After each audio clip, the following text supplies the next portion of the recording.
Aujourd'hui, on va parler d'un film qui traite des gamins en difficulté dans les cités et avec Catherine Deneuve à l'affiche. Non, s'il vous plaît, partez pas tout de suite, restez un tout petit peu quand même.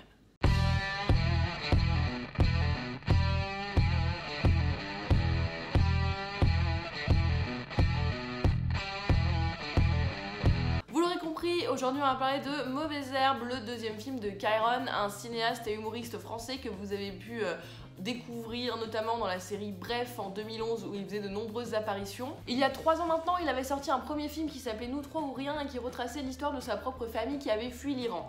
J'en avais fait à l'époque une critique écrite sur mon blog, je vous mettrai le lien par ici, et en la relisant, je me suis rendu compte que les faiblesses de Mauvaises Herbes étaient les mêmes que celles que j'avais décrites pour Nous trois ou rien. À l'époque, la critique avait encensé ce film, ça avait été une petite surprise au box-office, le bouche à oreille avait également fait beaucoup et le film avait fait un nombre d'entrées assez impressionnant qui avait en tout cas largement dépassé les attentes. Au moment de ce film, Kairon il avait déjà eu la chance de pouvoir collaborer quand même avec des acteurs de grands noms comme Leila Bekti, Gérard Darmon ou encore Zabou Brightman, mais cette fois il tape encore plus fort parce que dans Mauvaises Herbes on retrouve quand même la grande Catherine Deneuve et le grand André Dussolier qui font tous les deux partie du casting. Mais enfin, de quoi ça parle donc? Eh ben c'est très simple, Kairon joue une petite frappe épaulée par Catherine Deneuve pour certaines raisons que vous découvrirez plus tard dans le film, et suite à une succession de situations un petit peu rocambolesques, il se retrouve à devoir animer un groupe de 6 jeunes en rupture scolaire pendant une semaine. Voilà, ni plus ni moins. Déjà, comme pour son premier film, Kairon l'a écrit, le réalise et joue dedans, hein, il est donc au four et au moulin, tout ça.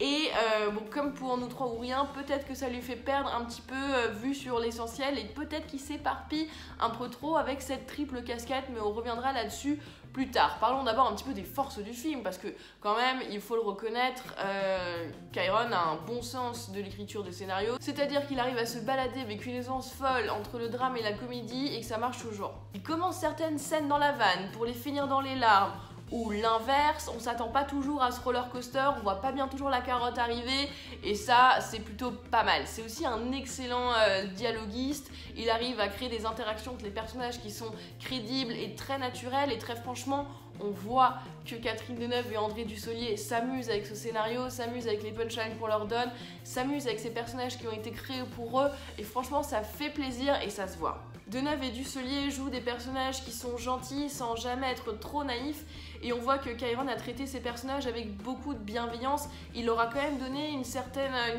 épaisseur. Pareil pour les personnages des 6 gamins, ils sont tous très différents, tous hétéroclites, mais ils sont construits en évitant quand même les clichés. Ce que j'ai apprécié, c'est que Kairon n'en fait pas des adolescents analphabètes vissés sur leur portable. Bien au contraire, il veut nous montrer que c'est pas parce que c'est des ados ou des gamins de cité qui sont incultes ou pas des brouillards. Au contraire, et ça c'est amené très subtilement, ça vous le montre pas de manière frontale, c'est posé là par petites touches pour vous dire mais regardez ces gamins ils savent quand même un petit peu réfléchir. Et ça c'est pas mal, j'ai apprécié parce que justement c'était une démonstration subtile et on se rend compte à la fin du film que oui effectivement on n'est pas dans le cliché de l'adolescent bête, tout rebelle juste parce qu'il faut l'être et complètement déconnecté de la vie sociale normal entre guillemets. Ce qui me déplaît plus en revanche dans l'écriture de Kairon, c'est que j'ai l'impression qu'il a du mal à trier ses idées, que ce soit au niveau des ressorts comiques et au niveau des ressorts tragiques. Il y a quelques détails un petit peu sordides dans le scénario qui n'apportent vraiment rien à l'histoire et qui vont un petit peu trop loin je pense, enfin on n'avait pas besoin de ça pour comprendre de quoi on parlait. Ensuite il y a aussi au niveau comique une vanne au début du film avec lui et Deneuve qui sont fragués comme on je sais pas quoi et qui a très peu de sens finalement, on comprend pas vraiment l'intérêt de cette vanne ni ce qu'ils sont réellement en train de faire, et du coup la blague passe très mal et n'a fait rire personne dans le cinéma, c'était limite un moment gênant. Du coup, tout ce que Kairon amène dans son scénario n'est pas forcément bon à prendre. Il y a aussi une petite glorification de l'arnaque comme étant un moyen ou comme un autre de gagner de l'argent, alors que tu peux vraiment ruiner la vie de pauvres gens en faisant ça, hein, faut pas l'oublier, qui du coup m'a un petit peu dérangée. Moi, le Robin des Bois de la Tessie, j'y crois pas trop. Il y a aussi un arc sur les keufs dans le film qui est pas forcément nécessaire d'après moi et qui n'apporte non plus pas grand chose parce qu'il n'est pas assez bien traité. Niveau réalisation, il y a au début du film une caméra vraiment mouvante qui gigote beaucoup, qui m'a un petit peu dérangée. Heureusement, ça se calme par la suite. La musique est sympa. En gros, c'est un travail fonctionnel.